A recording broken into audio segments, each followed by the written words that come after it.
I'm Senator Bill Brady, and I appreciate you taking the time to view our show today. Today I've got a very special guest, Nancy Bunn, who is Secretary of the Illinois Mansion Association. Nancy, welcome to the show. Thank you. Thank you for having me. Well, appreciate you being here. You're not a lifelong resident, but practically a lifelong resident of Sangamon County. That's correct.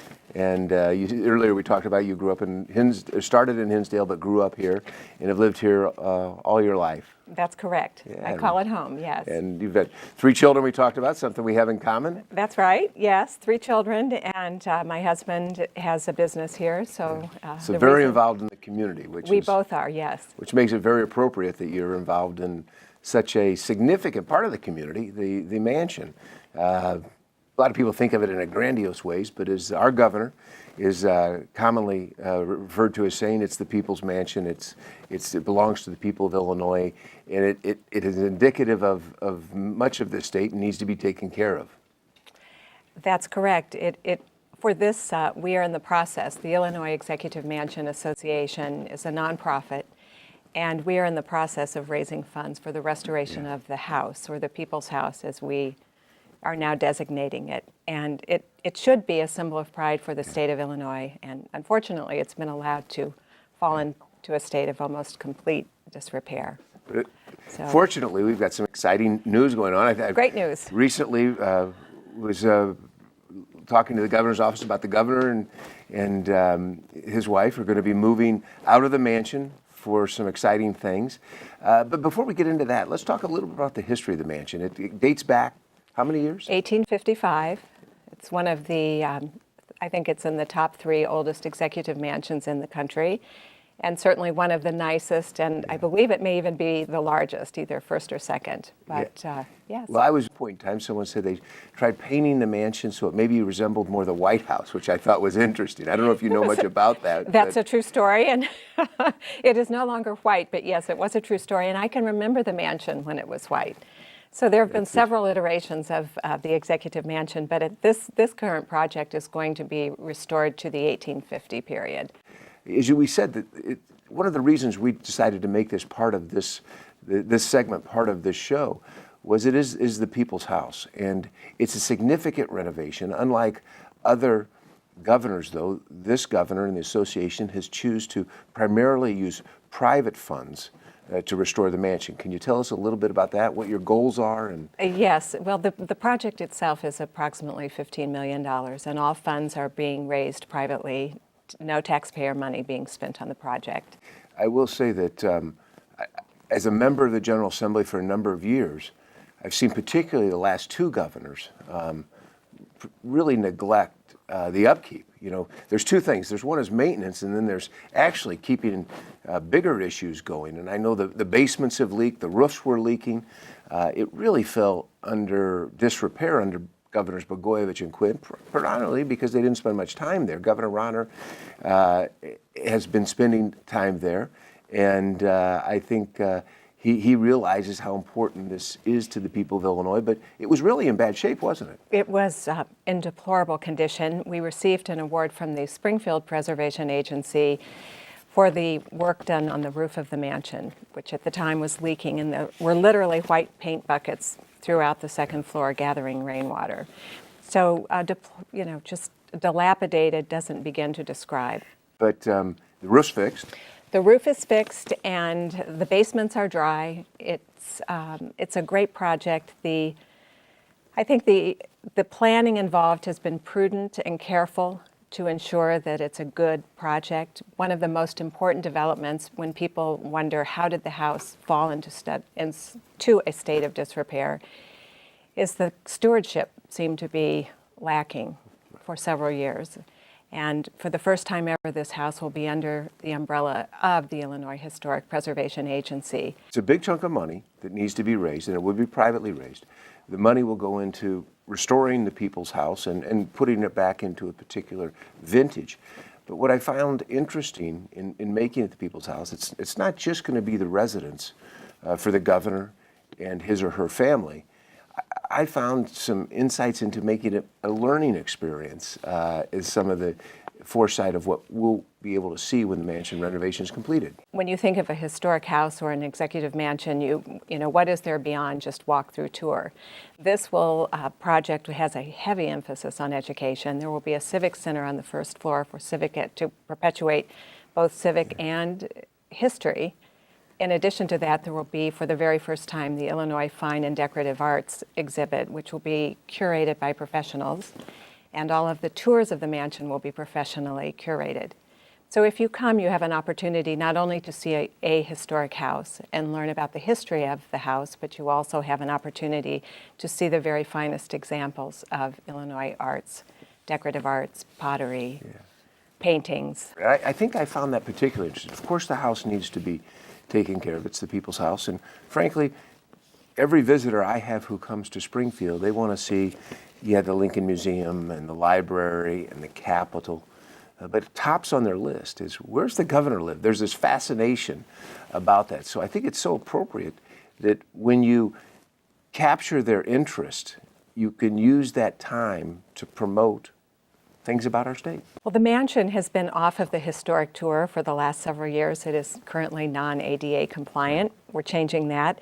But it will reestablish itself and re-enter as part of the historic Lincoln Tour sites. So people walking from the Presidential Museum to the Frank Lloyd Wright House or Rachel Lindsay, Elijah Isles will also be able to come into the mansion and actually have a tour.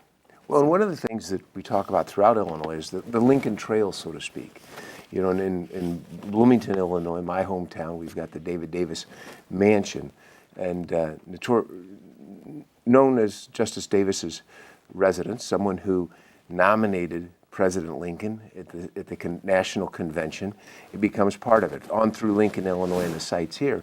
And as tourism becomes more and more a part of our economic involvement and opportunity, the education that tourism provides becomes even more meaningful, and I think helps bring people back. You know, we talk about in the sales world with my business, you know, you got to give people a reason for using you.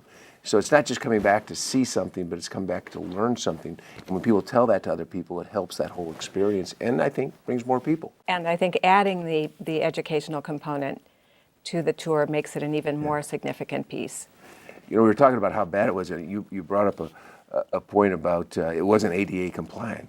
And I had a lot of people say, why isn't the governor and his wife, why aren't they receiving people at the mansion after they're swearing in? And if I recall right, they had to go to the old state capitol because it wasn't ADA compliant. Is that a true fact? That was a true fact, but just the general condition and structure of the building itself would not have been safe. What can you tell us about the rooms? You know, the Lincoln, people say, where did Lincoln sleep? Tell us I know there's something about the Lincoln bedroom, and I'm sorry I can't substantiate that, but obviously Lincoln was there, and there's been, the governors, Oglesby and Yates, during the Civil War period. So the rooms, the first floor are more common spaces that can be used by legislators for the actual conduct government business. The upper levels, they're personal quarters for the governor, and then a couple of the historic suites, which are being restored, again, to the 1850s. So the first floor, for those who haven't been there, and for others, there's some office areas and some private areas. And by the first floor, many people would probably call it the basement or the garden area. Right. It's ground level, but yes. Where's the general area you walk in. And then the next floor is the ballroom area and the general areas for entertaining. And those will be where most of the exhibits will be, is that right? The exhibits will be on the first floor, which is that area, and approximately 3,000 square feet of space will be designated for the Illinois Fine and Decorative Arts, and the inaugural exhibit will be held during the bicentennial in 2018. That's very exciting, and that's worth coming to Springfield to see. Well, and it's a big thing that we're going to be excited about and promoting our state. Yes. And this will be part of it. And then the floor above is the bedrooms that were referred to as special bedrooms, not necessarily the family bedrooms, although I think under Governor Walker there were so many children they needed to use the second floor for their private, I've forgotten that. For their Yes. private area. But those will be refurbished as well? Everything will be refurbished. The last year that well, of course, the mansion is still open, but the second floor has not been open to the public. And will those simply due to condition of will those the bedrooms buildings. have names? They will, but I'm not sure what they're going to be. Still under But there was consideration. always one that's been called the Lincoln bedroom. And I think that the lore is that he has slept in the bedroom, but I'm not sure if that's, I don't want to state that as a fact. And then the top floor is the really the private area for the family and Yes. And so forth. So, what about the grounds? I mean, the grounds are so beautiful and luxurious, and I know we're actually working on trying to redevelop the area just north, the YMCA block, yes. Yes. So there's a lot of potential in downtown Springfield. And, absolutely is. And if for no other reason than the seat of government and the historic sites and tourism, and literally tens of thousands of school children visit every year, coupled with other tourists. So it's a worthwhile project. Do you see the entrance changing to the? The entrance will be changed to the north end, and that will be opened up. The grounds will be completely restored. Massey & Massey, an landscape architectural firm from Springfield, is working on the project and studying the old architectural plans and drawings to recreate it again. Yeah, what someone said is complement the one of the house. considerations would be to come through the center of the north and drive straight up. I've always thought it was, being a home builder, I've always thought it was weird or not as pleasant an experience as it could be when you come from the side of a building versus approaching it from the very front. And it feels like a side entrance. It does. Or a service entrance. This will be opened up because of the grade. It will allow the ADA to become ADA compliant. So it will be an opening to the north end. And the YMCA block is just north of that, of course. And there are lots of ideas that are floating around about that block. Hopefully, something will stick. Well, it's an important part because people want a pleasant experience when they visit, and that block, I think, can be more pleasant. The city will obviously have a role in it. We'll have a role in it in state government. And the people who live here in Springfield need to have a role. So one of the points of our show is to give people information so they can weigh in as that block is developed to bring the image and that we want to the entire governmental Lincoln, Illinois experience. It's important for the people to weigh in. And I think that's going to be an important part of it, as well as that main entrance. As I understand it, the first floor entrance will be used much more than it has been maybe in the past, where we always went to the lower below the porch. That first floor entrance will become more ADA compliant and used more. It will be, and I think that just in general, the traffic flow, that everything for the downtown, and it sort of opens it up. It's a more welcoming entrance, certainly, to have it open and spacious for everyone. Well, this is going to be the People's House, and I know a number of people are wanting to contribute to it, but I'm betting you haven't raised as much money as you'd like to raise to fully fund the project. Well, that's so true. What I would like to say is it's a worthwhile project, a very worthwhile project. We are very fortunate to have the governor and the First Lady, in particular First Lady Diana Rauner, make this a project for the city and help us. And the collaboration we have had between Chicago and Springfield has enabled this project to be the great project that it is. And the First Lady, Diana Rauner, has taken, I think, the lead in much of what's been going on here. And I think that shows their commitment to the future of Illinois. They know that they're passing through time, but that's future. But is there a website? Is there a place people can go?